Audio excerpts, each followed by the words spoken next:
How to create an Instagram account without a phone number. Hey everybody, welcome to the channel. In this video, I'm going to show you how you can create Instagram account even without a phone number. So without any further ado and delay, let's get started with today's video. Create Instagram account without a phone number. If you want to create an Instagram account without a phone number, it is absolutely possible to do that. You can create as much as an account as you like even without a phone number. So here normally we will go to our login page, but what we want to do is we will select don't have an account, sign up button. Now we'll simply go ahead and then choose a username for our account. It has to be a unique username that other people has not used so far yet. Then once done, you can tap on the next button here.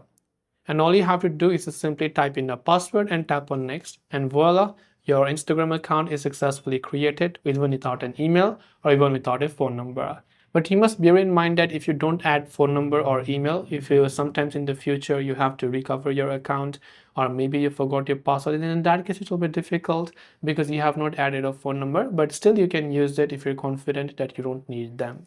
So I hope this video helped you out. If you have got any questions, do feel free to leave them down below. As always, thanks for watching till the very end and see you soon in the next video.